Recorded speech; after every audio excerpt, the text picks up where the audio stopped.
Recent lipid-lowering drug evaluation. Focus on bempedoic acid. Quick medical progress view. Let's review the essentials. Currently, statins are the cornerstone of lipid-lowering treatment. However, non-statin cholesterol management must be considered if optimization is required because of intolerance, estimated around 9.1%, or adverse events.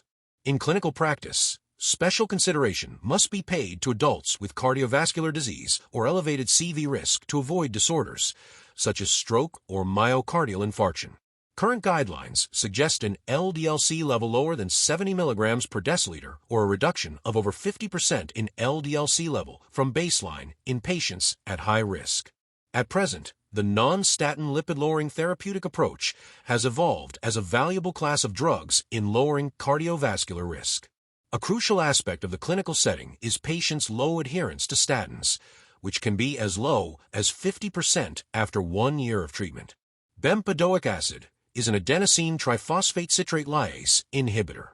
In the recently published CLEAR Outcomes trial, the effect of bempedoic acid on major adverse cardiovascular events, cardiovascular death, non-fatal myocardial infarction, non-fatal stroke, or coronary revascularization, was evaluated in patients requiring lipid-lowering therapy for primary or secondary prevention.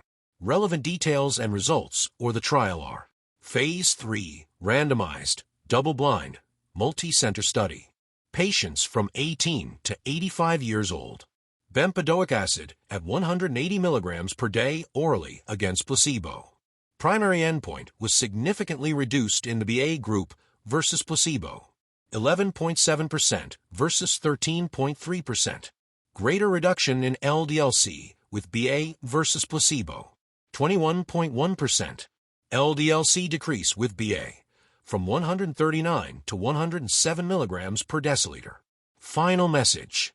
Recent guidelines for the management of dyslipidemias have included non-statin lipid-lowering therapy, with a focus on statin-intolerant patients and patients at very high risk of atherosclerotic cardiovascular disease who have failed to reach therapeutic goals.